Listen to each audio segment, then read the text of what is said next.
کیسے قبضہ مافیا سے آپ جیسے جو کہتے ہیں کہ آپ ایک شفاف انسان ہیں، اس کو 456 کنال اراضی لینی چاہیے تھی قبضہ مافیا سے، چاہے وہ ڈونیشن میں ہی ہوتی؟ اب یہ بڑے غور سے میری بات سنیں، شوکت خانم کو 9 ارب روپیہ ہر سال اکٹھا ہوتا ہے، 9 ارب روپیہ غریبوں کے علاج میں، کینسر کا علاج جو مفت کیا جاتا ہے اس کا خرچہ 9 ارب روپیہ۔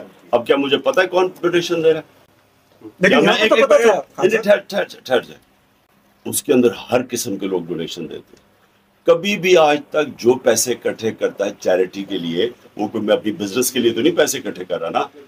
اگر میں غریب کینسر کے مریضوں کے لیے پیسہ اکٹھا کر رہا ہوں یا ہاسپٹل بنانے، تو میں ویٹ نہیں کرتا کہ کون پیسے دے رہا ہے۔ اور یہ یاد رکھیں کہ ملک ریاض کی جب ہم ہوا تھا تو ڈیل ہو چکی تھی سپریم کورٹ کے اندر، اس نے وہ جو 450 ارب روپیہ دے کے ملک ریاض کو سپریم کورٹ نے کلین کر دیا تھا۔ صاحب ایک ٹینٹڈ شخص سے آپ 456 کنال اراضی کیوں لے رہے تھے؟ پھر سے غور سے بات سنیں، ملک ریاض پاکستان کا سب سے بڑا ڈیولپر ہے۔ اس کی جو اس کے اوپر جو بھی سپریم کورٹ کا فیصلے کے بعد وہ کلیئر ہو گیا تھا۔ اور اب غور سے سنیں، ملک ریاض کے پیسے کی مجھے ضرورت نہیں تھی۔ جو آدمی 9 ارب روپیہ ہر سال اکٹھا کرتا ہے، اور صرف شوکت خانم کے لیے، نمل یونیورسٹی کے لیے پیسہ اکٹھا کرتا ہے، وہاں 90% فری ایجوکیشن ہے، اس کے لیے پیسہ ایشو نہیں تھا۔ ملک ریاض کی جو کیوں اس کو میں نے کہا، وہ تو اس نے خود کہا کہ میں اس کو اسپانسر کر دیتا ہوں، کیونکہ وہ سب سے بڑا ڈیولپر ہے۔ جو اس نے 3 سال میں کام کیا نا القادر میں، وہ 14 سال لگے ہمیں نمل میں، سمجھے؟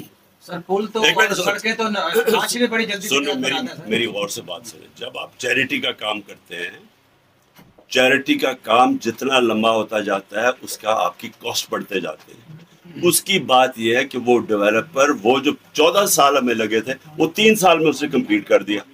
نیب چیئرمین نے جو مجھے وہاں سے وارنٹ پر نکالے تھے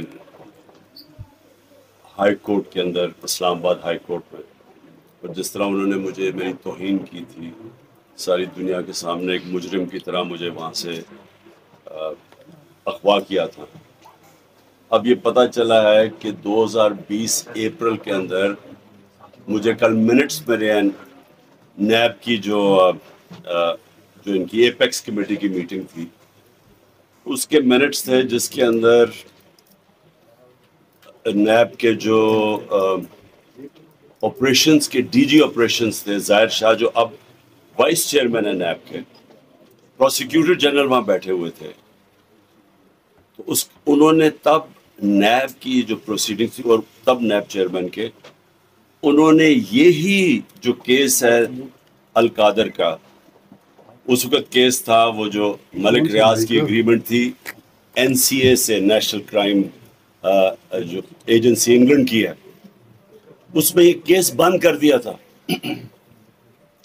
کہ یہ انکوائری بند کر دی تھی، اور وہ ان ٹچ تھے این سی اے سے، نیب تک، اور نیب سے اگریمنٹ یہ ہوئی تھی کہ اگر وہ جو حسن شریف نے جو 50 ملین پاؤنڈ کا گھر بیچا تھا علی ریاض کو، اگر اس کا پیسہ وہ بیچ کے آ جاتا ہے تو، اگر وہ نہیں آتا تو تب پروسیڈ کرے گی نیب یہاں کی اور این سی اے وہاں کی، لیکن اگر وہ پیسہ آ جاتا ہے تو وہ انکوائری ختم ہوگی تھی۔ انہوں نے ایکسیپٹ کر لیا تھا کہ سپریم کورٹ میں پیسہ آ جائے گا۔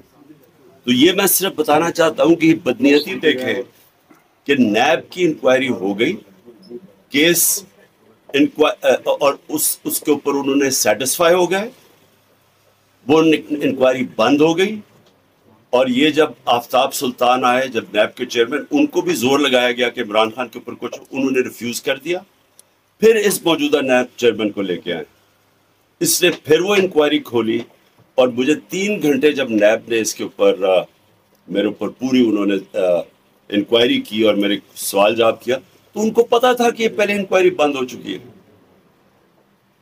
اور مجھے نہیں پتا تھا۔ اب یہ سوچے کہ میں پرائم منسٹر تھا، مجھے یہ پتہ ہی نہیں تھا، کیونکہ ہمارا نیب آزاد تھی، ہم نیب میں تو کوئی انٹرفیئر نہیں کرتے تھے۔ اگر مجھے وہ پتا ہوتا تو میں وہاں تبھی ان کی انکوائری ختم کر دیتا۔ یہ ہو ہی نہیں سکتا کہ آپ انکوائری آپ کی ختم ہو جائے اور پھر سے آپ اس انکوائری کو چلوا دیں، جب تک کہ کوئی نئی ایویڈنس نہ آئے.